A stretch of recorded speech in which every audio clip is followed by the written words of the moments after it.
Hello दोस्तों। आज हम साइंस एंड टेक की रिवीजन सीरीज़ जो है उसको आगे बढ़ाते हैं। Lecture number 2 science and tech का। तो यहाँ पे आज स्पेस एंड बायोटेक्नोलॉजी के बारे में देखेंगे। लास्ट लेक्चर के अंदर हमने कोविड सारा A to Z कवर किया था। अब यहाँ पे स्पेस के बारे में जल्दी जल्दी से करते हैं। बहुत एज यू नो कि स्पेस बहुत ही जो करंट अफेयर है, स्पेस एंड बायोटेक्नोलॉजी काफ़ी ज़्यादा लेंथी रहते हैं। तो यहाँ पे हमने जो मोस्ट इंपॉर्टेंट चीज़ें हैं एटलीस्ट जो हम मिस ना कर पाए, और उसके अंदर भी कौन से पॉइंट टू दी पॉइंट हमने चीज़ें क्या क्या नोट करनी है वो सारी डिस्कस करेंगे। एस्ट्रॉयड एपोफिस, ठीक है जी। अभी रिसेंटली क्या हुआ कि जो देखो एस्ट्रॉयड जब आता है हमारी तरफ, है ना, एस्ट्रॉयड एक रॉकी सब्सटेंस है। अगर हम बात करें कॉम्पोजिशन अलग अलग है, आगे करेंगे। अब ये अर्थ की तरफ आता है, हो सकता है अर्थ के ऊपर आ जाए, है ना। तो अब जो अगर मान लीजिए अर्थ के ऊपर ये टकराएगा तो वहाँ पे उसको बोलते हैं पोटेंशियली हजार्डस एस्टेरॉयड, ठीक है। इसको कैटेगराइज किया गया, लेकिन अभी नासा ने क्या किया, अब पहले पॉसिबिलिटी थी कि भाई अर्थ से टकराएगा, है ना, तो लेकिन अब नासा ने इसको रूल आउट कर दिया कि ऐसा कुछ है नहीं। एस्टेरॉयड क्या होता है दोस्तों, क्विकली देखते हैं। रॉकी ऑब्जेक्ट है ना, ऑर्बिट जब अपना बिग बैंग के बाद सारे प्लैनेट स्टार आपके सब बन गए, है ना, उसके बाद भी कुछ ऐसा मटेरियल था जो बीच में रह गया ना, वो स्टार प्लैनेट बन सका क्योंकि इतना वहाँ पे, क्योंकि बहुत सारे बड़े बड़े मार्स जुपिटर है ना, ये ऐसे हैं कि इनकी जो ग्रेविटेशन है ना, वो दूसरे जो छोटे छोटे रॉकी पीसेस हैं उनको इकट्ठा नहीं होने देती। जब इकट्ठा होंगे मतलब बीच में ये ऐसे ऐसे घूम रहे हैं, इधर मान लीजिए एक प्लेनेट है, इधर है, इसकी ग्रेविटेशन इधर खींच रही, इसकी ग्रेविटेशन इधर खींच रही, तो इनको इकट्ठा नहीं होने देती। तो प्लेनेट बनने की वैसे भी जो नासा की रिसर्च ये बोलती है कि भाई इतना इनके पास टोटल मास नहीं है कि ये अपने आप में एक प्लेनेट बना पाएँ, ठीक है दोस्तों। अब इसको रूल आउट कर दिया है। तो कहाँ कहाँ पे मिलते हैं, मार्स जुपिटर के बीच में मिलते हैं। ट्रोजन्स, ठीक है, जो लार्ज प्लेनेट है उनके साइड पे घूमते हैं। यूपीएससी पूछेगी, सिर्फ यही प्लेस पे मिलते नहीं, और भी हमें देखने को मिलते हैं। थर्ड है कि नियर अर्थ एस्टेरॉयड, कि भाई अपनी अर्थ है, ये अपना ऑर्बिट है, मान लीजिए कोई साइड में ऑर्बिट और है किसी का, है ना, वहाँ पे आके तो अर्थ के पास मतलब नेबरहुड में, अर्थ के ऑर्बिट पे नहीं आता, जो अर्थ के पास में है वहाँ पे उसके ऑर्बिट में आ जाता है। वहाँ पे भी आपको ये देखने को मिल जाते हैं, क्योंकि देखो जब पोटेंशियल हजार्डस होगा, जब अर्थ के ऊपर आएगा सबसे पहले कहाँ आएगा, नेबरहुड में। अब पोटेंशियल हजार्डस एस्टेरॉयड किसको बोलेंगे दोस्तों, देखो दो ऑर्बिट है, मान लीजिए आपका एस्टेरॉयड इस ऑर्बिट के अंदर आ गया। अब ये तो अर्थ के ऑर्बिट के, ये ब्लू वाला जो है अर्थ का ऑर्बिट है, ठीक है जी। अब अर्थ के ऑर्बिट के बिल्कुल पास आ गया। अब अर्थ का ऑर्बिट और इसका ऑर्बिट, ये जो रेड है एंड ब्लू, इनके बीच में जो डिस्टेंस है उसके बेसिस के ऊपर हम बता सकते हैं कि ये बाद में, है ना, मान लीजिए ये ऑर्बिट और ये डिस्टेंस बहुत कम है, तो हो सकता है कि धीरे धीरे अर्थ के ऑर्बिट में आ जाए, हमें प्रॉब्लम क्रिएट करे, है ना, तो ये चीज़ हो सकती है। तो इसके लिए हम नापते हैं जिसको बोलते हैं मिनिमम ऑर्बिट इंटरसेक्शन डिस्टेंस, ये वाला जो दोनों ऑर्बिट के बीच में होता है, ठीक है। ये जो है बेसिकली अगर लेस देन 0.05 एस्ट्रोनॉमिकल यूनिट या उससे कम हो तो हम उसको बोलते हैं ये भाई ये खतरनाक है, क्योंकि जितना ज़्यादा होगा तो ये ऑर्बिट उतना ही दूर होगा अर्थ के ऑर्बिट से, और ज़्यादा होगा और दूर होगा ना। तो अब जितना पास होगा उतना ही हमें खतरा है। एक तो पॉइंट ये है। दूसरा 150 जो है मीटर, उसका अगर मैं बोलूँ कि डायामीटर उससे ज़्यादा होगा तब हमारे लिए खतरा है। 150 मीटर से छोटा होगा तो कोई इतना उसको हजार्डस नहीं माना जाता। अब इसको कैसे बताएं, अब कुछ ऐसे एस्टेरॉयड होते हैं वो मानते नहीं, कहते हम तो आएंगे, है ना, अर्थ के ऊपर, तो अब उनको कैसे मनाया जाए, इसके लिए नासा भी लेके आए, कहते हैं हम भी नहीं हटे कि नासा लेके asteroid impact deflection assessment. NASA कहते हैं कि हम उसको टारगेट करें। कैसे टारगेट करेंगे, यहाँ पे पिक्चर देखते हैं, आपको समझ आए। डिडीमॉस बी एंड ए, अगर ये मान लीजिए ये है अपना एस्टेरॉयड दोस्तों, है ना, यहाँ पे नासा ने बोला कि हम इसको हिट करेंगे। दो तरीके हैं, या तो आप सीधा हिट करो, उसको तोड़ ही दो ताकि अर्थ के ऊपर आए ही ना, ठीक है दोस्तों।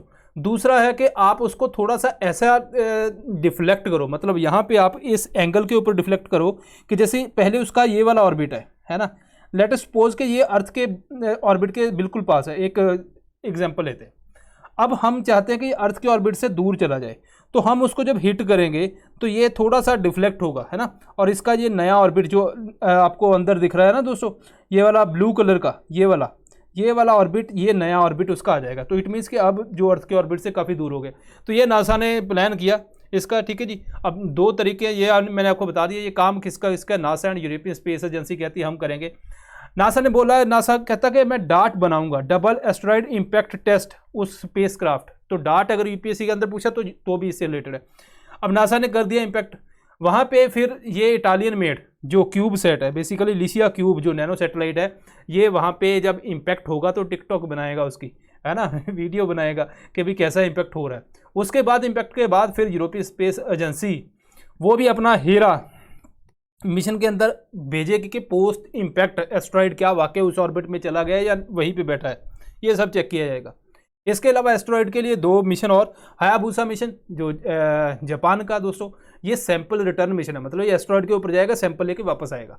ठीक है जी, यहाँ पे एक सैंपल पहले था इटोकावा जो एस्ट्रॉइड है। नियर अर्थ एस्ट्रॉइड कौन से होते हैं? जो अपना अर्थ का ऑर्बिट है उसके पास वाला कोई प्लेनेट है या कुछ है जो उसके पास जो नेबरहुड में जो भी है उसके ऑर्बिट के अंदर जब आ जाए तो उसको बोलते हैं नियर अर्थ एस्ट्रॉइड या ऑब्जेक्ट बेसिकली, अगर करेक्ट स्टेटमेंट बोल दूँ तो 2003 के अंदर बोला और 10 के अंदर ये वापस आ गया सैंपल लेके। ठीक है दोस्तों, पहला था ये जो सैंपल रिटर्न।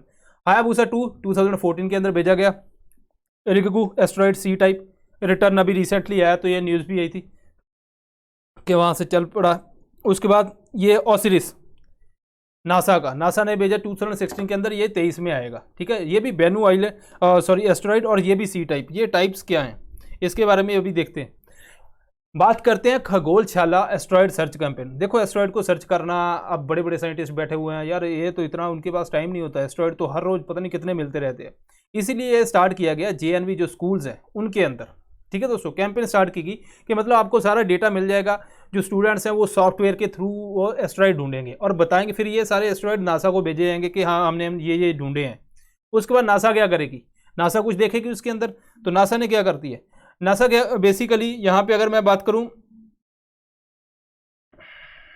हाँ अब नासा के पास चले गए तो उसका एस्ट्रॉइड का नाम भी तो रखना है ना। तो नेमिंग जो है बेसिकली इंटरनेशनल एस्ट्रोनॉमिकल यूनियन जो है उसके अंदर है माइनर प्लैनेट सेंटर भी है। ठीक है, जो स्टार्टिंग के अंदर पहले होता है प्रीलिमिनरी डिटेक्शन, आपने डिटेक्शन किया, आपने बोला हमने देख लिया है ना। उसके बाद होता है प्रोविजनल स्टेटस है ना उस एस्ट्रॉइड को। अब वहाँ पे जब आपने देख लिया उसके बाद देखा जाएगा कि नेक्स्ट 7 to 10 डेज क्या वाकई में दिखता है ना कि वो स्टेबल रहता है नहीं है। तो प्रोविजनल स्टेटस इसको माइनर प्लैनेट सेंटर दे देता है। उसके बाद ये 6 से 10 साल फिर इसको रखा जाता है, उसका पूरा निकाला जाता है, मेंटेन किया जाता है डेटा कि क्या हाँ इसके फीचर्स हैं, ये सब कुछ निकाला जाता है। उसके बाद फाइनली होती है नेमिंग दोस्तों। ठीक है जी, अब नेमिंग जो है जो सिटीजन है जहाँ किसी के नाम पे ऊपर हो सकती है, डिपेंड करता है कि अगर उनको एतबार नहीं है। ठीक है जी, एस्ट्रॉइड की क्लासिफिकेशन बोला था, एस्ट्रॉइड कई टाइप के हैं, हम किसी पर्टिकुलर एस्ट्रॉइड के ऊपर ही क्यों मिशन भेजते हैं ये देखने वाली बात है। इसके ऊपर ही इसका डिपेंड करता है दोस्तों कंपोजिशन के ऊपर। एस्ट्रॉइड सी टाइप होते हैं, कार्बोनेशियस 70% जो टोटल एस्ट्रॉइड है ऑलमोस्ट 70% ये है पहली बात। तो अब इसके अंदर मोस्टली वाटर मिलता है, हार्डली कोई मेटलिक कंपोनेंट मिलता है। इसके अलावा एस टाइप सिलिकेट है, तो ये तो नाम से पता चलता है। दूसरे नंबर के हैं 17% टोटल एस्ट्रॉइड की इनका नंबर है। तीसरे हैं एम टाइप जिनके अंदर प्लेटिनम, ऐसा बोला जाता है अर्थ के ऊपर जो मेजर प्लेटिनम है वो यहीं से आया है जब इनका इम्पैक्ट अर्थ के ऊपर हुआ।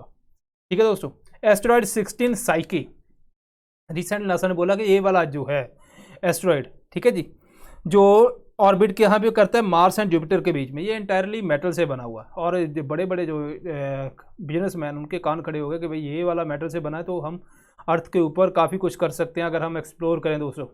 ठीक है जी, अनलाइक मोस्टली जो एस्ट्रॉइड है ये काफ़ी डेंस है और लार्ज मेटलिक ऑब्जेक्ट है।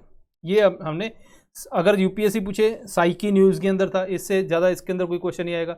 यहाँ यूपीएससी ऐसा पूछ ले कि कोई भी सैटेलाइट है वो मेटल से इतना ज़्यादा नहीं बना। खैर इसके लिए तो हमने ये जो क्लासिफिकेशन ही कर ली है ना किस किस से बने होते हैं, तो ये आपने ध्यान रखना है स्टेटमेंट में। यहाँ पे क्रिसमस स्टार, ओके, कंजुगेशन, जब दो बड़े बड़े अगर मैं बोलूँ कि सैटेलाइट प्लेनेट है वो आपस में मिलते हैं है ना, वहाँ पे एक कंजुगेशन बनती है। ठीक है जी, वो हमें देखने को मिलता है। इवन ये एस्ट्रॉइड से नाम आया था स्टार्टिंग के अंदर। ठीक है, अब ये कंजुगेशन अब ग्रेट इसलिए नाम दिया गया क्योंकि बड़े जो प्लेनेट है सैटर्न एंड जुपिटर, ठीक है जी, ये मिलने वाले हैं, तो इसके लिए इसको क्रिश्चियन स्टार बोला गया। अब यहाँ पे देखते हैं जैसे ये सैटर्न एंड जुपिटर है, ठीक है, काफ़ी क्लोज आ जाते हैं क्योंकि ऑर्बिट घूमते हैं घूमते एक पॉइंट ऐसा आता है काफ़ी एक दूसरे के क्लोज आ जाते हैं। जैसे अब इतने साल बाद क्यों होता है, अबाउट 20 ईयर के बाद होता है, क्योंकि भाई दोनों का जो घूमने वाला टाइम लेते हैं वो अलग अलग लेते हैं। ठीक है दोस्तों, 12 साल कंप्लीट करने के लिए एक लैप सन के अराउंड जुपिटर को लगते हैं और सैटर्न को 30 साल, तो मिलना इतना ईजी नहीं होता, अलग अलग इनका रहता है। इसरो ने सैटेलाइट लॉन्च किया ब्राज़ील का अमेजोनिया 1 सैटेलाइट। अब यहाँ पे दो चीज़ें यहाँ ध्यान से रखनी है कि ब्राज़ील ने लॉन्च क्यों किया। ये आप मेंस के अंदर रख सकते हो कि भाई ब्राज़ील के अंदर अगर आप देखोगे बहुत सारा जो फॉरेस्ट फायर के अभी रिसेंटली न्यूज़ के अंदर काफ़ी एग्रीकल्चर लैंड के अंदर कन्वर्ट करता रहा, तो उन्होंने बोला कि एक सैटेलाइट भेजते हैं, हमें अर्थ ऑब्जर्वेशन देता रहेगा, इसलिए ये साथ में भेजा गया। तो इसरो ने लॉन्च किसने किया, अब हमने ध्यान रखना, आपने ध्यान रखना क्या चीज़ें नोट करने वाली होती हैं। किसने किया, PSLV ने। टाइप क्या है, अर्थ ऑब्जर्वेशन सैटेलाइट। ठीक है जी दोस्तों, ब्राज़ील का सैटेलाइट इसके अंदर भेजा गया। इसके अलावा अपना इन स्पेस का सैटेलाइट है 4 एंड NSIL के, ठीक है, और भगवद गीता की ई कॉपी भी भेजी गई। अब यहाँ पे ये दोनों क्या होते हैं, इसको ध्यान रखना है। अंतरिक्ष जो पहले जो इसरो का काम है ना, इसरो का मान लीजिए किसी के साथ जो अपना कमर्शियल काम है इसरो का, वो कौन संभालता था, अंतरिक्ष। तो फिर इन्होंने एक और बना दी NSIL। बेसिकली जो ये भी पब्लिक सेक्टर कंपनी है, दोनों के अंदर फ़र्क क्या कि इसरो जो अंतरिक्ष थी सप्लाई बेस्ड काम करती थी, सप्लाई ड्रिवन स्ट्रेटजी थी, जितनी सप्लाई आ गई उतना ही चला देनी इसने। NSIL को स्पेसिफिकली बनाया गया डिमांड ड्रिवन। NSIL क्या करेगा, अपना मार्केटिंग तो करेगा, जो उनकी रिक्वायरमेंट है, जो मान लीजिए मार्केट की रिक्वायरमेंट है, वो इसरो को बोलेगा कि आप ये बनाओ। अंतरिक्ष के अंदर क्या होता था, जो इसरो ने बनाया वो आप कैसे बाहर भेजते हो, वो था। यहाँ पे जो मार्केट की डिमांड है उसका भी एक बेनिफिट देने को मिलता है। ठीक है दोस्तों, उसके अलावा इन स्पेस भी है, ये फैसिलिटेटर है, इंटरफेस है बेसिकली, कि मान लीजिए इसरो के बड़े रिसोर्सेज हैं, प्राइवेट कंपनी आ रही है, ये वो आ रहे हैं, उनके बीच में, दोनों के बीच में है ना, विचोले वाला काम करता है इसरो, और उन दोनों के बीच में मिलाता है, और ये हेल्प करता है कि जो इसरो के रिसोर्सेज हैं मैक्सिमम कैसे हम यूज़ कर पाएँ दोस्तों। ठीक है, अर्थ ऑब्जर्वेशन सैटेलाइट EOS-01 ये भी लॉन्च किया गया। अर्थ ऑब्जर्वेशन सैटेलाइट जो है मेनली ज़्यादातर हम लो अर्थ ऑर्बिट के अंदर रिलीज़ करते हैं। हालांकि ऐसा कोई कुछ नहीं है कि आप जियो स्टेशनरी के अंदर लॉन्च नहीं कर सकते, डिपेंड करता है आपकी रिक्वायरमेंट क्या है। ठीक है जी, उसके साथ 9 इंटरनेशनल जो कस्टमर सैटेलाइट वो भी भेजे गए। किसने भेजा इसको, PSLV ने, ये हमने याद रखना है। और ये भी किसका प्रोजेक्ट था, NSIL का, जो अभी हमने रिसेंटली पढ़ा। कहाँ पे जाएगा, लो अर्थ ऑर्बिट के अंदर। ठीक है दोस्तों, जल्दी से बता देता हूँ, लो अर्थ ऑर्बिट और जो जियो स्टेशनरी लगा लो, चलो है ना, हाई अर्थ ऑर्बिट लगा लो। यहाँ पे लो अर्थ ऑर्बिट ये अपनी अर्थ है, यहाँ पे बहुत सारे सैटेलाइट आपको लॉन्च करने पड़ेंगे पूरी अर्थ को कवर करने के लिए। यहाँ पे अगर सैटेलाइट रहेगा तो इसका जो फुटप्रिंट है वो बड़ा रहता है। ठीक है, जितना ऊपर सैटेलाइट होगा, क्योंकि अगर जैसे मैंने आपको कई बार बताया कि आपके टॉर्च है अगर तो दीवार के बिल्कुल पास है तो लाइट देखना थोड़ी सी करेगी, अगर आप टॉर्च को दूर ले जाओगे तो ज़्यादा बड़ी लाइट यहाँ पे करती है। यही काम यहाँ पे, ये एग्जांपल सोच लेना। दूसरी बात है लेटेंसी रेट, अगर मैं बोलूँ कि यहाँ से सिग्नल आएगा वापस इंटरनेट के लिए, आपने सैटेलाइट यहाँ पे रख दिया तो जल्दी आ जाएगा, अगर जियो स्टेशनरी बहुत टाइम लगेगा, है ना, तो डिले काफ़ी रहता है उसके अंदर, ये आपने ध्यान रखना है। ओके, तो यहाँ पे एक EOS-3 जो अर्थ ऑब्जर्वेशन 3 भेजा गया, लेकिन ये रिसेंटली फेल हो गया, जियो स्टेशनरी के अंदर जाना था। इससे पहले फिर 2 कहाँ गया, 2 बेसिकली जैसे PSLV GSLV है अपना, ऐसे ही स्मॉल सैटेलाइट लॉन्च व्हीकल बनाया हमने, छोटे छोटे सैटेलाइट जिनका ज़्यादा वेट नहीं होता उनको लॉन्च करने के लिए। इसकी वजह और कोविड और बाकी चीज़ों की वजह से वो डिले हो गया था, इसलिए इसको पहले भेज दिया। इसको जाने की जल्दी थी लेकिन यहाँ पे फेल हो गया है। CMS-01 कम्युनिकेशन सैटेलाइट है दोस्तों, पहली बात याद रखनी है। ठीक है जी, सी बैंड फ्रिक्वेंसी, देखो अलग अलग बैंड क्या है ये फ्रिक्वेंसी के, बेसिकली अगर आप मैंने आपको एक बार पिक्चर भी दिखाई थी, इसकी पूरा टेबल दिखाया था कि सी बैंड जो F बैंड ये कैसे बैंड है और इनकी क्या क्या फ्रिक्वेंसी रहती है। खैर इतना तो अपने को डिटेल में जाने की ज़रूरत नहीं है, यहाँ पे हमने दोस्तों कौन सा इसरो का एग्ज़ाम देना है ना, तो यहाँ पे आपने ध्यान रखना है। दूसरी बात, अब यहाँ पे ये कवरेज क्या है, इसकी कवरेज है दोस्तों मेनलैंड, अपना अंडमान निकोबार एंड लक्षद्वीप, कहाँ पे, जियो सिंक्रोनिस ऑर्बिट। ठीक है जी, इसके अलावा यहाँ पे ये रिप्लेस करेगा जो पहले हमने GSAT-12 भेजा था उसको रिप्लेस करेगा दोस्तों, ये हमने ध्यान रखना है। और एक और चीज़ आपको पता है कि लॉन्च किसने किया है, PSLV, उसका नंबर आगे याद करने की ज़रूरत नहीं है, PSLV या GSLV किसने लॉन्च किया, बस इतना ध्यान रखना। गूगल ने बोला भाई जितने अपने जियो पोर्टल्स वगैरह हैं जहाँ मैप आते हैं ना, ये सारी लोकेशन बेस्ड ये वो सारा, तो इसको इंडिया की जो है, इंडिया के अपने जो काफ़ी सैटेलाइट हैं है ना इसरो के, उनको यूज़ किया जाए, इसलिए मैप माई इंडिया के साथ उसने अभी रिसेंटली एक कोलैबोरेशन किया। अब उसने बोला कि हमारे जो डेटा सेट हैं ऑलरेडी उनको यूज़ करो आप। कौन, अपना IRNSS जो अपना खुद का इंडिया का GPS समझ लो, है ना, रीजनल, इसके ऊपर UPSC ने क्वेश्चन पूछ भी लिए। भुवन पोर्टल है, ठीक है दोस्तों। उसके अलावा वेदास जो बेसिकली एजुकेशन से रिलेटेड है, इसके ऊपर सारा काम इसका जो डेटा रहता है। इसके अलावा मॉसडेक है जिसका मेट्रोलॉजिकल एंड ओशियनोग्राफिक सैटेलाइट डेटा यहाँ पे देता है। तो आपको क्या करना है, जैसे वेदास एजुकेशन, मॉसडेक मेट्रोलॉजिकल, बस इतना इतना हमने ध्यान रखना है, इससे ज़्यादा डिटेल में जाने की जरूरत नहीं। गगनयान, इंटरनेशनल स्पेस स्टेशन देखा भाई, जनता इतनी गई वहाँ पे, है ना, लोग गए, साइंटिस्ट गए, सब चले गए, तो इंडिया ने बोला कि हम भी भेजेंगे, लेकिन इंडिया का जो है वो परमानेंट नहीं है, 5 से 7 दिन के लिए हम भेजेंगे। ये भेजेगा GSLV MK3, ठीक है जी। लेकिन उससे पहले भाई ट्राई तो करना पड़ेगा अनमैन्ड मिशन, है ना, ऐसा थोड़ी कि पहले इंसानों को भेज दें। तो अनमैन्ड मिशन जो हमने चल रहे हैं ट्रायल, उसके बाद ह्यूमन स्पेस फ्लाइट भी भेजेगी, और रशिया ने बोला कि हम इसके अंदर ट्रेनिंग वगैरह कुछ हेल्प करेंगे, ठीक है जी। अब ये जाएगा कहाँ पे, लो अर्थ ऑर्बिट के अंदर जाएगा, क्योंकि अपना इंटरनेशनल स्पेस स्टेशन भी लो अर्थ ऑर्बिट के अंदर ही है, ठीक है जी। 300 से 400 किलोमीटर तक यहाँ पे जाएगा, 5-7 दिन वहाँ पे रहेंगे और उसके बाद ये वापस आ जाएगा, ठीक है जी। Okay, Shukrayaan, French space agency ने पार्टिसिपेट किए, इसरो का वीनस मिशन है दोस्तों, बस इतना याद रखना है, क्योंकि अभी लॉन्च नहीं हुआ, 2025 के अंदर लॉन्च होगा। तो शुक्रयान, UPSC ऐसा पूछ सकती है, देखो अब GSLV MK2 अभी तक तो हमारे माइंड में है, ये उसको लेके जाएगा, लेकिन UPSC के कंटेक्स्ट के अगर देखें तो फ्यूचर की बात है, तो वहाँ पे शुक्रयान किससे रिलेटेड है, इसरो वीनस मिशन, बस इतना आपने ध्यान रखना है। निसार, नासा और इसरो का, ठीक है जी। अब ये तो इंपॉर्टेंट है, कई सालों से इंपॉर्टेंट चल रहा है। इसके अंदर बेसिकली है क्या कि अर्थ का जो ऑब्जर्वेशन है वो करनी है इन्होंने, ठीक है, नियर पोलर रीजन के अंदर, ऑर्बिट के अंदर ये रिलीज होगा, ठीक है दोस्तों। उसके अब दोनों का कंबाइन है, तो नासा भी जो है वो भी कुछ GPS रिसीवर वगैरह, इंडिया जो है वो भी जो रडार के बैंड है S बैंड ये डिलीवर करेगा, तो कोलैबोरेशन यही होती है, ठीक है जी। ओके, उसके अलावा ये ग्लोब को पूरे 12 दिन के अंदर ये उसको कवर करेगा, ठीक है दोस्तों। और ये जो इमेज देगा अर्थ की लैंड आइस शील्ड वगैरह कितनी मेल्ट होगी कितनी नहीं, उसके ऊपर ये इन्फॉर्मेशन देगा। निसार, इसरो, नासा, उसके बाद काम क्या करेगा, कौन से पोलर ऑर्बिट, ठीक है जी। बस इतना आपने ध्यान रखना है, छोटी छोटी चीज़ें हैं जो आपने ध्यान रखनी होती है। सोलर ऑर्बिटर मिशन, ठीक है, किसका है, यूरोपियन स्पेस एजेंसी का दोस्तों, ठीक है जी। NASA and European space agency की कोलैबोरेटिव मिशन है ये भी। यहाँ पे जो सोलर की, जो सन की है ना, कि सन का इम्पैक्ट अर्थ के ऊपर कैसे होता है, सोलर स्टॉर्म से लेके ये सभी चीज़ों का इम्पैक्ट कैसे होता है, इसके बारे में ये इन्फॉर्मेशन हमें देगा। सोफिया बेसिकली ऑब्जर्वेटरी है। इसने बोला मून के अंदर हम देखते थे कि भाई एक तो जो शेडो रीजन है ना, उसके अंदर अपने को पानी देखने को मिलता था। अब यहाँ पे देखते एविडेंस मिले, मतलब अब यहाँ पे ये बोलते जो सन वाला रीजन है वहाँ पे भी हमें पानी वहाँ पे है। इस ऑब्जर्वेटरी ने इन्फॉर्मेशन दी। इससे पहले चंद्रयान 1 जो अपना था उसने भी ऑलरेडी इन्फॉर्मेशन दे दी थी। फर्स्ट टाइम है जो अपना शेडो रीजन से अलावा किसी रीजन के अंदर हमें पानी वहाँ पे देखने को मिला है, ठीक है जी।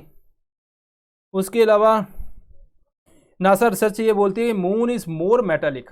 देखो पहले ये बोला जाता कि अर्थ जो है, अर्थ की क्रस्ट है, वहाँ से मून बना है ना, लेकिन अर्थ की क्रस्ट के अंदर तो भाई कम आयरन वगैरह है, लेकिन जो मटेरियल ज़्यादा है मून के अंदर, तो अभी अब और कम्प्लेक्स हो गई, तो यहाँ पे पता चला कि उसके अंदर तो और भी ज़्यादा मेटल। तो फिर साइंटिस्ट अब सोच रहे हैं कि जो हमने इतनी सारी ज्योग्राफी UPSC स्टूडेंट को पढ़ा दी है, जिसके अंदर हमने बताया कि कैसे मून बनता है, ये सब वो कहीं वेस्ट ना चले जाए, है ना। तो अब ये बोलते हैं कि हो सकता है कि अर्थ के जो डीप से मून बना हो, ठीक है जी। खैर ये तो देखेंगे जब सिलेबस चेंज होगा अपना।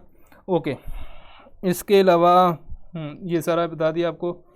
2 ब्लैक होल विद, देखो जब ब्लैक होल मर्ज होते हैं, घूमते हैं आपस में, तो वहाँ पे ज़्यादातर इक्वल जो मास है वो होते हैं, लेकिन अनइक्वल मास जो है वो भी डिटेक्ट किया गया अभी रिसेंटली कि वो भी मर्ज हुए हैं, ठीक है। अब ये ग्रेविटी अब ऑब्जर्व कैसे होता है, जैसे मान ली बड़ी बड़ी बॉडीज, आइंस्टाइन ने बोला था कोई बॉडीज बड़ी जो रोटेट करती हैं न्यूट्रॉन स्टार से लेके ब्लैक होल तक, वहाँ पे ग्रेविटेशनल रिपल इफेक्ट आता है, ठीक है, क्योंकि एनर्जेटिक सिचुएशन क्रिएट होती है एटमॉस्फेयर के अंदर, तो उस रिपल इफेक्ट को हम डिटेक्ट करते हैं, जिनको ग्रेविटेशनल वेव्स बोला जाता है। उनके बेस के ऊपर हमें पता चलता है कुछ ना कुछ हलचल हुई है, ठीक है दोस्तों।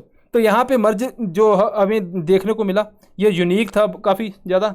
डिफरेंस क्या है, देखो बाइनरी ब्लैक होल जो जिनका इक्वल मास है 2 ब्लैक होल, और जिनका अनइक्वल, एक बहुत ज़्यादा मैसिव एक बहुत छोटा, दोनों के अंदर फ़र्क क्या होता है कि जो उनकी एमिशन होता है ग्रेविटेशनल वेव्स का, ठीक है। अगर तो इक्वल मास है तो ऑलमोस्ट जो उनकी ऑर्बिटल जो फ्रिक्वेंसी है, कितनी बार रोटेट करते हैं, उसके ट्वाइस होता है, जो ऑलमोस्ट कहते हैं कि जो बहुत ज़्यादा नहीं है। लेकिन जब अनइक्वल करते हैं तो अराउंड 3 टाइम, ठीक है जी, 3 टाइम्स जो उनकी ऑर्बिटल फ्रिक्वेंसी। तो इट मीन्स कि जब अनइक्वल आपस में मर्ज करेंगे, पास पास में आएंगे, तो वहाँ पे जो ज़्यादा हमें फ्रिक्वेंसी चेंज देखने को मिलता है दोस्तों।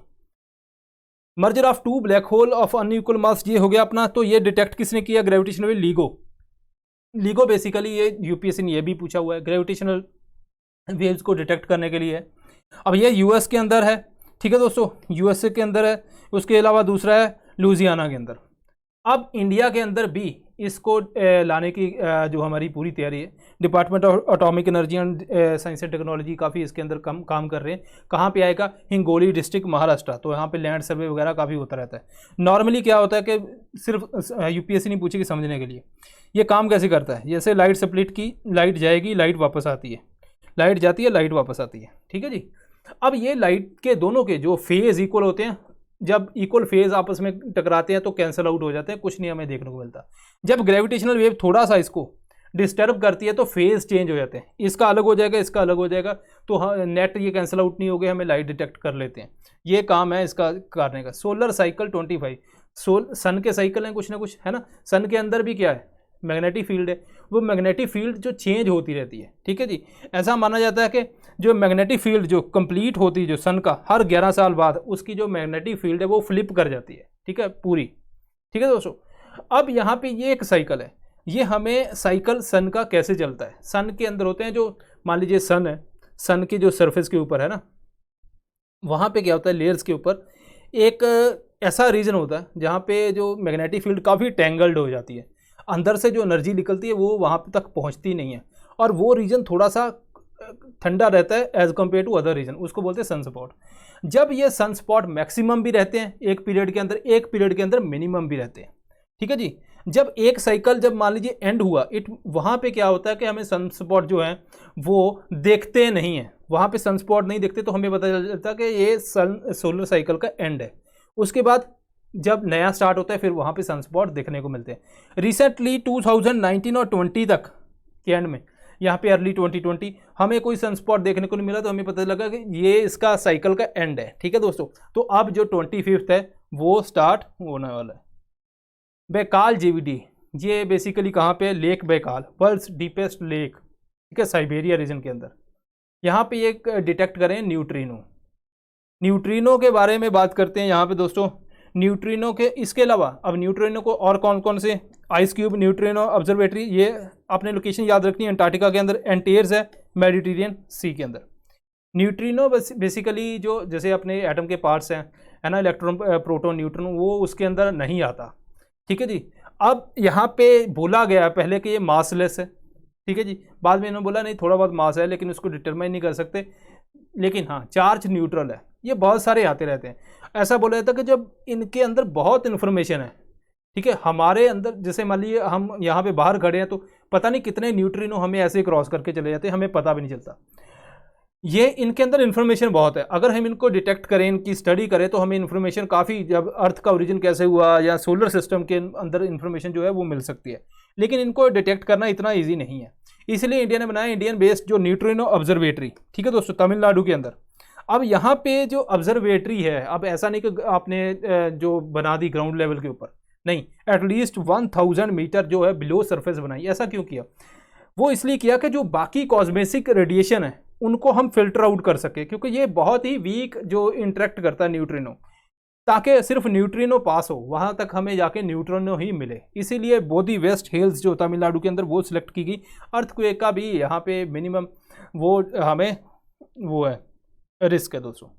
इसके अलावा आदित्य L1 की बात करते हैं। एरियज फैसिलिटी, वो जो नैनीताल के अंदर, ये काफ़ी उसके अंदर ऑब्जर्वेशन के अंदर हेल्प करेगी।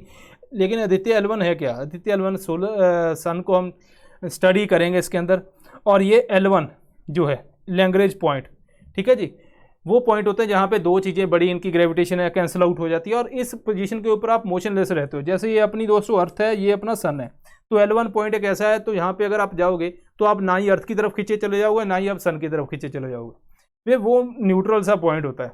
अब यहाँ पे ये L1 अगर आपने सन को स्टडी करनी है तो L1 बेस्ट पोजीशन है। अगर आपने स्पेस को स्टडी करना है तो L2 इज़ द बेस्ट, जो L2, क्योंकि L2 के पीछे अर्थ है, उससे पीछे सन है, तो लाइट का इतना चक्कर नहीं, लाइट इतनी आती नहीं है। इसके अलावा L1 के ऊपर अब स्टेबल रहेगा, कोई ग्रेविटेशनल इंट्रैक्शन नहीं है। जैसे मान लीजिए मैं आपको बोलूँ अर्थ है, अर्थ के लो अर्थ ऑर्बिट के अंदर आप कोई सैटेलाइट चलाओ, आप जब घुमाओगे वहाँ पे अर्थ तो भाई ग्रेविटेशन लगाएगी, तो फोर्स भी ज़्यादा लगती है ना, तो वहाँ पे इसीलिए जो लो अर्थ ऑर्बिट के अंदर जो सैटेलाइट होते हैं उनकी लाइफ भी कम होती है। लेकिन यहाँ पे तो कोई ग्रेविटेशन इतनी खींच नहीं रही, तो यहाँ पे क्या होगा कि स्टेबल रहेगा, लाइफ भी अच्छी रहती है, और सन पास में है तो थोड़े बहुत अगर आपने ये सोलर पैनल वगैरह लगा के इसको एनर्जी देनी वो भी दे सकते हो। L3 का इनको पता नहीं चला, L4 and L5 are most stable and they are basically Trojan sites, ठीक है। उसके अलावा यहाँ पे जो अपना आदित्य L1 है, ये L1 पोजीशन के ऊपर जाएगा, मैंने आपको बता दिया। इंजेनिटी, बेसिकली इंजेनिटी जो है बेसिकली हेलीकॉप्टर है। अगर आप अर्थ के ऊपर हेलीकॉप्टर चलाते हो तो भाई यहाँ पे तो इजीली थोड़ा सा फोर्स लगती है, ये ऊपर चला जाता है क्योंकि एयर बहुत डेंस है। ये मार्स के ऊपर इन्होंने ट्राई किया कि जैसे मार्स के ऊपर रोवर भेजा, ठीक है जी। जैसे मान लीजिए यहाँ पे लेट्स सी कि क्या पिक्चर है, आगे आएगी वो, मैं आगे बताता हूँ, इसी टॉपिक को डिस्कस करता हूँ। तो लैंडर है, लैंड हुआ, उसके बाद रोवर है, रोवर पिक्चर वगैरह लेता है, सैंपल कलेक्ट करता है। लेकिन उन्होंने हेलीकॉप्टर भेजा, हेलीकॉप्टर ये इसलिए भेजा कि ये कहते हैं कि जो एरियाज़ के अंदर हमें यहाँ पे नहीं देखने को मिलती है ना, कि सपोज करो कि यहाँ पे आपको पिक्चर्स वगैरह नहीं देखने को मिलती, कोई ऊंचा एरिया आ गया, रोवर यहाँ पे तो जाएगा नहीं, तो वहाँ पे हेलीकॉप्टर थोड़ा सा उड़ के काम कर सकता है। लेकिन इसको फोर्स बहुत लगानी पड़ती है क्योंकि एयर बहुत थिन है, वो इतना थ्रस्ट नहीं मिल सकता। मार्स 2020 मिशन जो है नासा का, पहले जाएगा सैंपल कलेक्ट होना, सैंपल कलेक्ट करेगा, परजर्वेंस, ठीक है, इसी के अंदर है। उसके बाद जो मार्स 2020 का पार्ट है, उसके बाद यूरोपियन जो स्पेस एजेंसी है उसका मार्स फेच रोवर जाएगा जो वापस लेके आएगा। इसकी एक पिक्चर है, अभी आएगी, मैं दिखाता हूँ आपको। बेबी स्क्विड्स एंड टार्डिग्रेड्स, बस इनके नाम याद रखने दोस्तों। अब ये क्या है, ये basically baby squids and tardigrades they are living organism, है ना। तो इनको भेजा गया क्योंकि टार्डिग्रेड्स तो ऐसे हैं भाई, ये बहुत ही एक्सट्रीम टेम्परेचर टॉलरेट कर लेते हैं, ताकि इनके ऊपर क्या इम्पैक्ट होता है स्पेस के अंदर, और जो हमारे फ्यूचर के अंदर सर्वाइवल के क्या चांस है, इसको स्टडी करने के लिए, ठीक है दोस्तों। इसके अलावा चाइना का rocket debris fall in Indian ocean, ये इनका रोज का काम है। त्यांगोंग बेसिकली चाइना स्पेस स्टेशन, अभी रिसेंटली चाइना का रॉकेट जो है ना, उसके डेब्रिज जो ओशन के अंदर फॉल हुए हैं। तो यहाँ पे अगर मैं आपको यहाँ पे दिखाऊं, ये तियाने, ये मॉड्यूल है। जैसे मान लीजिए इंटरनेशनल स्पेस स्टेशन क्या है, उसके अंदर अलग अलग पार्ट्स हैं, मॉड्यूल्स हैं, रशिया वाला अलग है, उसके अंदर उनकी स्टडी चलती। ऐसे ये एक मॉड्यूल जो जाके यहाँ पे अटैच होना था, ठीक है जी। ये है लॉन्ग मार्च रॉकेट, इसको लेके गया था, ठीक है दोस्तों। तो स्पेस स्टेशन का नाम भी आ गया। इससे पहले त्यांगोंग 1 और 2 जो थे। स्पेस डेब्रिज क्या, space debris can be natural and can be artificial. Space के अंदर गए, एक तो ये है कि जैसे अपना मिशन शक्ति है कि जो सैटेलाइट है आपने उसको मिसाइल से उड़ा दिया, उसके छोटे छोटे पीस स्पेस में घूम रहे हैं। कल को जैसे इंटरनेशनल स्पेस स्टेशन है वो एक अलग से कवरिंग रखते हैं भाई, अगर कोई ऐसे डेब्रिस बहुत, क्योंकि बुलेट की स्पीड से चलती है, लगी तो भाई ख़राब कर देगी, है ना। सैटेलाइट डिफंक्ट हो जाता है, ठीक है जी।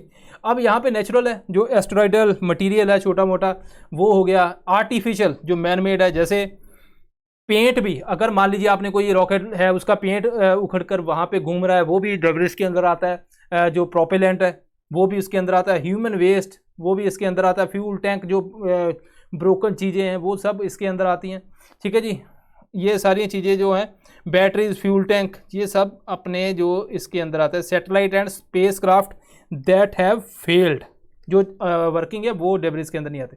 तो इन्होंने बोला कि भाई इसको रिमूव कैसे करना, तो इसके लिए रिमूव डेब्रिस प्रोग्राम भी लाए, जो अपना जो European commission and other partner से मिलके तो यहाँ पे स्टडी की गई इंटरनेशनल स्पेस स्टेशन के ऊपर जाके, उसके बाद वहाँ पे उसको कैप्चर करेंगे, ठीक है, डेब्रिस को, उसके बाद लेके आएंगे। इसरो ने बोला हम भी लेके आएंगे। Project Netra is by ISRO early warning system in space to detect debris. पहले लो अर्थ ऑर्बिट टारगेट, उसके बाद जियो स्टेशनरी ऑर्बिट टारगेट। पैसिफे प्रोजेक्ट, जो स्टार्स के अंदर बहुत सी लाइट आती है अर्थ के ऊपर, अब बीच में क्या आ जाता है, बीच में बहुत सारे पार्टिकल्स आ जाते हैं। पार्टिकल जो हैं वो लाइट को पोलराइज कर देते हैं। उसी पोलराइज लाइट को डिटेक्ट करने के लिए ये प्रोजेक्ट है पैसिफे प्रोजेक्ट दोस्तों, ठीक है जी। इंटरनेशनल कोलैबोरेटिव है, ये याद रखना है। ये कैसे पोलराइज को डिटेक्ट करता है वो मैंने आपको बता दिया। Envision mission European space agency का मिशन है, किससे रिलेटेड है, विजिट करेगा दोस्तों वीनस को। बस ये चीज़ें याद रखनी है, ठीक है जी। इसके अलावा और क्या क्या है, जापान का है अकात्सुकी स्पेसक्राफ्ट, ठीक है, ये भी इससे रिलेटेड है। हाँ, वीनस का स्टडी क्यों करना है भाई, अर्थ और वीनस ट्विन प्लेनेट, और यहाँ पे सेम साइज है, कंपोजिशन ऑलमोस्ट सेम है, तो अलग अलग क्यों, वहाँ पे लाइफ क्यों नहीं है ना, ये सब स्टडी करने की हमें ज़रूरत है। इवन यहाँ पे जो फॉस्फीन गैस भी मिली थी, ये गैस ऐसी है जो या तो ह्यूमन बना सकता है लेबॉर्ट्री के अंदर अर्थ के ऊपर, या फिर जो ऑर्गेनिज्म रिलीज करते हैं। अब वहाँ पे कैसे मिल गई, थोड़ी बहुत आर्टिफिशियल हम मान सकते हैं, चलो जनरेट होगी, लेकिन जितनी अमाउंट में हुई है, तो यहाँ पे साइंटिस्ट ये कह रहे हैं कि इतनी अमाउंट में माइक्रो ऑर्गेनिज्म या कुछ ऐसा ही उसको जनरेट कर सकते हैं। इट मीन्स अगर ये वहाँ पे जनरेट हुई है इतनी, तो वहाँ पे लाइफ की पॉसिबिलिटी है दोस्तों। नासा का डिस्कवरी प्रोग्राम है दोस्तों, इसको आपने पूरा याद करना है। जो एक्टिव है लूनार रिकॉग्नाइसेस ऑर्बिट है दोस्तों, उसके अलावा इनसाइट जो मार्स का लैंडर है, इसके अलावा फ्यूचर के अंदर लूसी है, बस आपने कहा एस्ट्रॉयड के ऊपर जाएगा, साइकी एस्ट्रॉयड, मिगैन Mars moon exploration.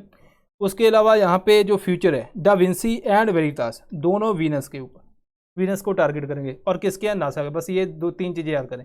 New shepherd basically क्या है, न्यू शेफर्ड जो टूरिस्ट है उनको स्पेस के अंदर लेके जाएगा, प्राइवेट कंपनी ब्लू ओरिजिन, ठीक है दोस्तों।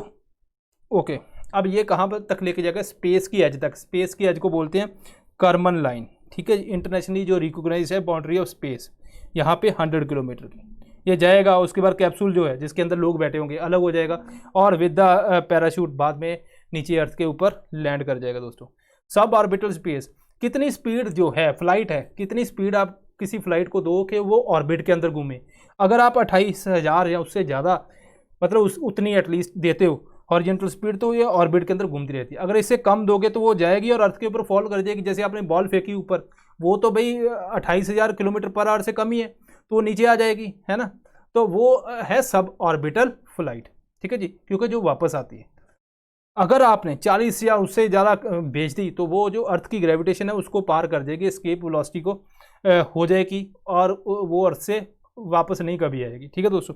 ये है ऑर्बिटल लॉन्च, यहाँ पे अब सब ऑर्बिटल भेजते हो और उसके बाद ये वापस आ जाता है। NEA स्काउट, नासा पहला बात नाम याद रखना है, ठीक है। फ्लाई बाय है, कलेक्ट क्या करेगा, नियर अर्थ एस्टेरॉयड के ऊपर डेटा कलेक्ट करेगा।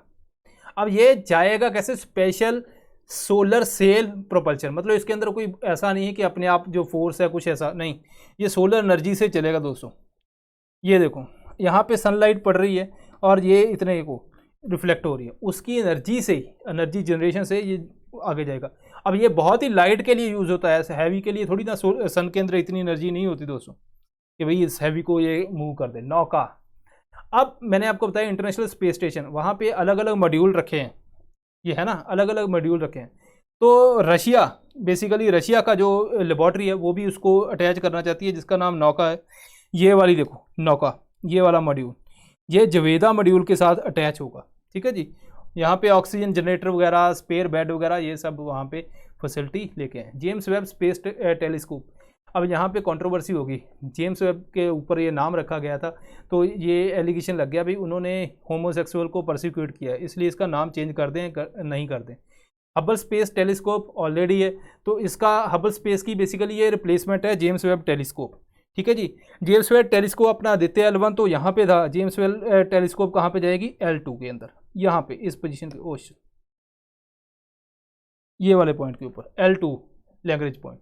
CST 100 स्टार लाइनर क्या है, अनक्रूड स्पेस ये भी इंटरनेशनल स्पेस स्टेशन के अंदर जाएगा। अभी तो अनक्रूड है, थोड़ा बहुत सामान वगैरह लेके गया, लेकिन बाद में यहाँ पे जो लोगों को भी लेके जाएगा, ठीक है। यहाँ पे बैठ सकते 5 से 7, अलग अलग हर एक के लिए खिड़की वगैरह बनी हुई है। Attempt to collect Mars sample, ये जो परजर्वेंस जो रोवर था जिसके बारे में बोल रहा था। अब यहाँ पे 2-3 चीज़ें याद रखनी है आपने, ठीक है जी। अब है किसका ये प्रोग्राम, नासा का, ये तो हमने चलो याद कर लिया। जजेरो क्रेटर जो है मार्स के ऊपर है, इसका नाम याद रखना यहाँ पे। इसके अलावा मैं आपको बताऊँ कुछ, अब इसके साथ इंजेन्युटी भी गया, जो हमने हेलीकॉप्टर की बात की थी। मार्स 2020 मिशन के अंदर जो मैंने बोला था, पिक्चर आएगी तो दिखाऊंगा। ये ऑर्बिटर है, ऑर्बिट के अंदर घूम रहा है, बाद में लैंडर नीचे आया और रोवर, ये रोवर घूम रहा है। रोवर ने सैंपल कलेक्ट कर लिया। यूरोपियन स्पेस एजेंसी क्या करेगी, मार्स फैच रोवर को भेजेगी, ठीक है, और इसको बोलेगी सैंपल उसे ले लो, और सैंपल ये ले लेगा और ये अर्थ के ऊपर वापस आ जाएगा। ये है पूरा इनका Mars 2020। Super massive black hole, अभी हमने देखा कि अनइक्वल मास के जो ब्लैक होल है वो भी मर्ज करते हैं ना, जो अभी हमने रिसेंट देखा कि यूनिक है। वैसे तो सुपर मैसिव जो है, जो गैलेक्सीज के अंदर जो सेंटर के अंदर होता है, जो जिसको सुपर मैसिव ब्लैक होल कहते हैं, उसके मर्जर की बात कर रहे हैं।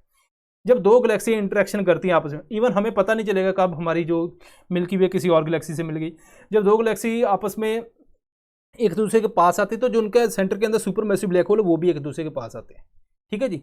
अब क्या करते हैं, वो जो ब्लैक होल हैं जो सराउंडिंग से बहुत ज़्यादा गैस को कंज्यूम करने लगते हैं, ठीक है जी, कंज्यूम करते रहते हैं, एंड एक्टिव गैलेक्टिक न्यूक्लियाई बोलते हैं, वो बन जाते हैं। उसके बाद जब जितना पास आते जाएंगे स्लो डाउन तो हो गए, काइनेटिक एनर्जी को रिलीज करते हैं, स्लो डाउन हो जाते हैं, एक पॉइंट पे आके रुक जाते हैं। उसको जब डिस्टेंस उनका हो जाता है 3.26 जो लाइट ईयर जो बच जाता है डिस्टेंस, तब ये रुक जाते हैं। अब इसके बाद इनके पास जो है अब और एनर्जी ये लूज नहीं कर पाते, क्योंकि जितनी एनर्जी लूज करेंगे उतनी पास आएंगे। इसको बोलते हैं फाइनल पार्सेक प्रॉब्लम। अगर सिंपल पूछा फाइनल पार्सेक प्रॉब्लम किससे रिलेटेड है तो बता देना। लेकिन यहाँ पे अभी बोला कि अगर थर्ड ब्लैक होल उसके पास आ जाए तो ये एनर्जी अपनी उसको दे सकते हैं, और यहाँ पे ये प्रॉब्लम दोस्तों सॉल्व हो सकती है। इंस्पिरेशन 4 क्या है, inspiration 4 basically all civilian mission है जो अर्थ को ऑर्बिट करेगा, बस इतना याद रखना, प्राइवेट रहे। Insight Mars mission already discussed. Time telescope, यहाँ पे इसने फास्ट रेडियो बर्स्ट जो है इसको डिटेक्ट करती है ये। अब हमें हमारे लिए इंपॉर्टेंट क्या, ये वाला FRB। FRB बेसिकली जो रेडियो बैंड के अंदर जो लाइट है हमें फ्लैश करती रहती है, लेकिन ये आती कहाँ से है, इसका हमें ओरिजिन जो है अभी तक अननोन है दोस्तों। ये इंपॉर्टेंट है प्री के लिए, 2 लाइनें बस इसकी। एरियल स्पेस मिशन अगेन किसका है, यूरोपियन स्पेस एजेंसी, ठीक है। एक्सो प्लैनेट को किसको स्टडी करेगा, एक्सो प्लैनेट। 2 वर्ड आपने रखने हैं बस इसके अंदर। होप प्रोब UAE का मिशन है मार्स, ठीक है जी। सोनिफिकेशन प्रोजेक्ट, देखिए जब आपके स्पेस के पास, स्पेस की आपके पास इंफॉर्मेशन आती है, डेटा आता है, आपको विजुअल आप एक इमेजेस देखते हो। अब इमेजेस भी जो डेटा है 0-1 के अंदर आता है उसको इमेजेस के अंदर कन्वर्ट करते हो। नासा ने क्या किया, उसको जो वॉल्यूम के अंदर कन्वर्ट कर दिया, ताकि जब आप उस पिक्चर को देखोगे, इसको सोनिफिकेशन प्रोजेक्ट को आप गूगल पे सर्च करना, आपको वो पिक्चर भी दिखेगी, वहाँ पे साइड बैकग्राउंड म्यूजिक चलता है, ठीक है। अब जो बैकग्राउंड म्यूजिक है, ठीक है, उसकी पिच एंड वॉल्यूम किसके ऊपर डिनोट क्या करता है, ब्राइटनेस एंड पोजीशन, जो सेलेस्टियल ऑब्जेक्ट है उसकी पोजीशन को डिनोट करता है। 30 मीटर टेलीस्कोप, कौन कौन इसके अंदर इन्वॉल्व है, USA, Canada, Japan, China and India, ठीक है जी। 30 मीटर क्यों रखा गया, 30 मीटर जो है बेसिकली डायामीटर के अंदर है, कहाँ पे, हवाई US, ठीक है दोस्तों। बायोटेक्नोलॉजी जल्दी जल्दी देख लेते हैं दोस्तों। ह्यूमन सेल एम्ब्रियोस, मंकी के एम्ब्रियो के अंदर ह्यूमन सेल को ग्रो करने की यहाँ पे बात हो रही है। अब 2 अलग अलग जब स्पीसीज के इकट्ठे ग्रो करते हैं हम उसको बोलते हैं चेमेरा, चेमेरा बनता है। इवन ये भी बोला जाता है जैसे मदर है ना, कोई प्रेग्नेंट मदर है, उसके अंदर बेबी है, बेबी के अंदर जो कंपोजिशन अलग है, मदर की अलग है, तो उसको भी चेमेरा बोलते हैं, तो ठीक है दोस्तों। इंटीग्रेट, अब इसका काफ़ी ज़्यादा जो वो हो रहा है, क्रिटिसिज्म भी हो रहा है। इसके अलावा पहले पास्ट में पिग वगैरह के साथ हमने ऑर्गन ग्रो करने की कोशिश की। गोल्डन राइस क्या है, गोल्डन राइस के अंदर हम जो बीटा कैरोटीन है, हमारे विटामिन A, यहाँ पे विटामिन A की बात हो रही है दोस्तों। तो विटामिन A इंक्रीज़ करने के लिए, ताकि मिड डे मील वगैरह के अंदर कुछ काम बन सके, है ना, क्योंकि यहाँ पे स्टेपल डाइट है तो इसके अंदर विटामिन कम होता है, तो हम जीन लेते हैं प्लांट से, वो इसके अंदर इंसर्ट करते हैं जो बीटा कैरोटीन के इफेक्टिव होते हैं, बीटा कैरोटीन। अब ये जाता है तो उसके बाद बॉडी के अंदर विटामिन A बनता है। World first nano liquid urea, हमने फर्टिलाइज़र की बात की, नैनो लिक्विड यूरिया के अंदर क्या क्या याद रखना है कि देखो, नैनो स्केल मतलब नैनो फर्टिलाइज़र, सिंपल बात करूँ तो नैनो फर्टिलाइज़र वो होते हैं दोस्तों, सेम फर्टिलाइज़र उसको नैनो स्केल के ऊपर बनाया। उसका फ़ायदा क्या है, जो प्लांट है, प्लांट की रूट्स के अंदर एक तो जो छोटे छोटे पोर हैं उनके अंदर अच्छे से एब्जॉर्ब होगा। दूसरा, अगर मान लीजिए आपने नॉर्मल जो फर्टिलाइज़र डाला वो इतना ज़्यादा एब्जॉर्ब नहीं होगा, ये जल्दी एब्जॉर्ब हो जाएगा क्योंकि स्मॉल साइज़ है, ठीक है दोस्तों। अब इसको आप कैप्सूल के अंदर भी कन्वर्ट कर सकते हो, इसके ऊपर कैप्सूल कवरिंग हो जाती है और ये इतनी जल्दी रिलीज़ नहीं होता, बहुत स्लो रिलीज़ होता है। इसी तरह हमने नैनो यूरिया बनाया है। नैनो यूरिया का बेनिफिट नॉर्मल के कंपैरिजन ज़्यादा है, बिल्कुल ज़्यादा है। नैनो यूरिया लिक्विड जो है ठीक है, उसके अंदर 40,000 ppm ऑफ नाइट्रोजन है सिर्फ 500 ml की बोतल के अंदर, और जो कन्वेंशनल यूरिया उसके अंदर एक बैग 10% चीपर भी है। ठीक है जी। उसके बाद इफेक्टिवनेस जो नॉर्मल अपना जो अभी यूरिया है वो 30 to 40 है, नैनो यूरिया देखो 80% से ज़्यादा। यील्ड भी अभी रिसेंट सर्च हुई है, उसने बोला ज़्यादा है इसकी। Nano fertilizer, nano scale fertilizer मैंने आपको बता दिया, नैनो स्केल एडिटिव भी होते हैं, नैनो स्केल कोटिंग भी, आप कोटिंग भी कर सकते हो। ठीक है, वो सारे मैंने अभी डिस्कस कर दिए। गेन ऑफ फंक्शन सर्च, अगर मान लीजिए कोई आपके पास ऑर्गेनिज्म, माइक्रो ऑर्गेनिज्म, आपके उसके अंदर कुछ जीन चेंज करते हैं, आप देखते हैं कि इसका फ्यूचर के अंदर कितना ज़्यादा इम्पैक्ट है। जैसे मान लीजिए आपको एग्जांपल लेते हैं अपना ये कोविड है ना, कोरोना वायरस है, उसके अंदर आपने जीन चेंज किया, देखते हैं कि बहुत ज़्यादा ट्रांसमिट होता है नहीं होता है, उसके बेसिस के ऊपर आप वैक्सीन वगैरह बनाते हो, that is called gain of function research. Loss of function, आप किसी भी वायरस या माइक्रो ऑर्गेनिज्म को उसके अंदर म्यूटेशन कर देते हो, उसके जो फंक्शन को इनएक्टिवेट कर देते हो। ड्यूल रिसर्च कंसर्न यही है कि भाई जब आप किसी के अंदर चेंज करते हो वो हार्म हो सकता है बहुत ज़्यादा, है ना, और इंसान भी इंटेंशनली हार्म कर सकता है, वो उसके अंदर चेंज करते बाद में उसके अंदर कुछ ना लेके आए तो फिर क्या होगा। इंडिया के अंदर ये सारा काम कौन देखता है, रूल्स हैं 1989 के अंदर। ठीक है जी। इसके अलावा department of biotechnology, biosafety labs, biosafety lab होते हैं जो सेफ्टी कैटेगरी होती है उनकी, कि मान लीजिए कौन से ज़्यादा अगर नुकसान देने वाले जो माइक्रो ऑर्गेनिज्म, वो हायर बायोसेफ्टी लेवल के ऊपर ही आप लैब जिनको सर्टिफिकेशन मिली है वहीं पे आप उसके ऊपर सर्च कर सकते हो।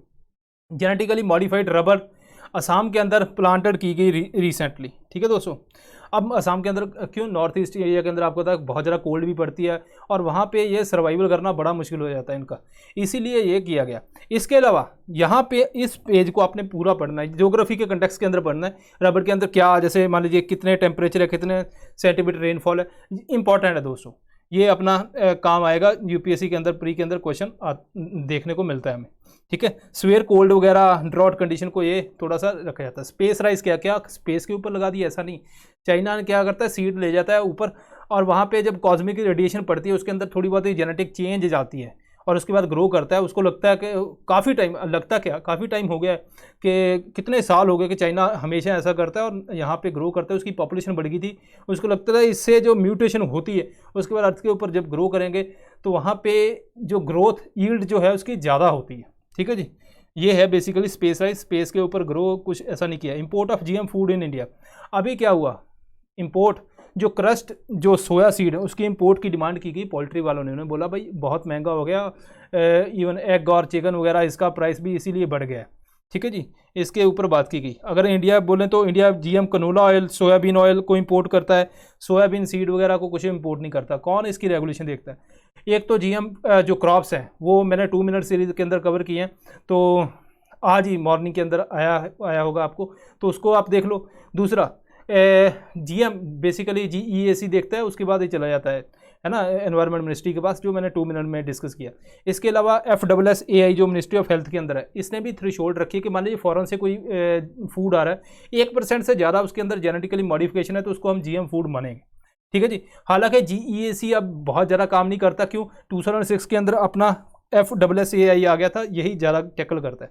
फूड फॉर्टिफिकेशन क्या है, फूड के अंदर आप कुछ ना कुछ ऐड कर दो, ये जेनेटिकली मॉडिफाइड नहीं है, ये आपने ध्यान रखना है। जेनेटिकल तो जीन के अंदर, यहाँ पे वो नहीं है। ये यहाँ पे देखो बायो फॉर्टिफिकेशन क्या होता है। बायो फॉर्टिफिकेशन होता है आपने जब प्लांट है उसी के लेवल के ऊपर आपने जीन में कुछ चेंज किया, जेनेटिकली मॉडिफाई कर दिया, लेकिन जब क्रॉप आपके पास आ गई, आप इंडस्ट्री के अंदर ले गए, वहाँ पे आपने कुछ ऐड करके एक डिब्बा पैक कर दिया, फॉर्टिफाइड लिख दिया, वो है फॉर्टिफाइड।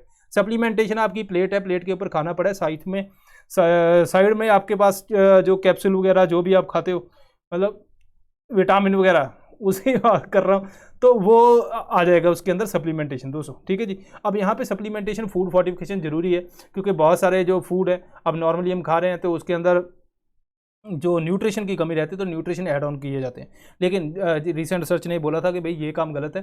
क्यों गलत है भाई? इससे इन्होंने बोला कि बहुत ज़्यादा खतरा है कि एक ही टाइप के, जैसे मान लीजिए आपके राइस है, राइस को फोर्टिफाई करके आपको सब कुछ मिल रहा है, आपको प्रोटीन से लेके पता नहीं क्या क्या मिल रहा है, जो आप नॉर्मली वेजिटेबल और जो नॉर्मली प्रोटीन सोर्स है सोयाबीन वगैरह, वो आप छोड़ ही दोगे, आपको कि इससे मिल रहा है मैं क्यों खाऊँ, है ना।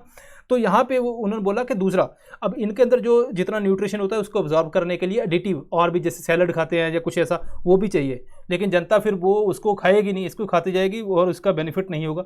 ये बोला अभी रिसेंट रिसर्च ने। Biobank for heart failure, national heart failure biobank की बात की गई है यहाँ पे। ठीक है, सैंपल कलेक्ट किए जाएंगे ब्लड, सीरम, टिश्यू सैंपल वगैरह। ठीक है दोस्तों, इसके अलावा